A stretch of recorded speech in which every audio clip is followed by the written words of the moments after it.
முன்னொரு காலத்தில் திருவிதாங்கூரில் பனையேறும் தொழிலாளி ஒருவருக்கு 4 பெண் குழந்தை இருந்தன.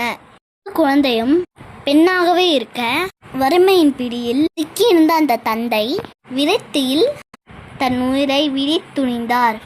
பாம்பு புற்றுக்குள் கையை விட்டு வாழ்வை முடிக்க நினைத்த அந்த தருணத்தில் மரணத்திற்கு பதில் ஒரு அதிசய மாணிக்கக்கல் அவர் கையில் கிடைத்தது.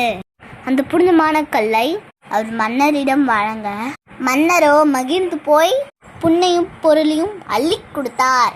அந்த தொழிலாளியின் வறுமை நீங்கியது. ஆனால் அன்று இரவு மன்னரின் கனவில் ஒரு சிறுமி தோன்றினாள். நீ பெற்ற அந்த நாகரத்தினத்தில் எனக்கு ஒரு மூக்குத்தி செய்யக்கூடாதா என்று கேட்டாள்.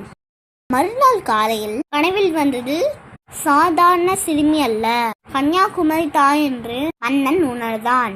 உடனே மாணிக்கத்தை கொண்டு ஒரு மூக்குத்தி செய்து அன்னைக்கு அணிவித்து மகிழ்ந்தான். அந்த மூக்குத்தி எவ்வளவு பிரகாசம் தெரியுமா?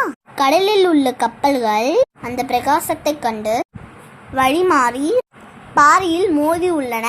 அதன் பிறகு கோவிலின் கிழக்கு வாசல் மூடப்பட்டு தெற்கு வாசல் திறக்கப்பட்டது. அது மட்டுமல்ல, பகவதி அம்மனுக்கும் சுசீந்திரம் தானுமாலனுக்கும் நடைபெற இருந்த திருமணம் நாரதர் கழகத்தால் நின்று போனது. திருமணத்திற்காக தயார் செய்யப்பட்ட உணவுகள் எல்லாம் மணலாக மாறின. அதன் சான்றாகவே குமரிக்கடலில் இன்றும் வெண்மை மற்றும் பல வண்ணங்களில் மணல்கள் காணப்படுகின்றன.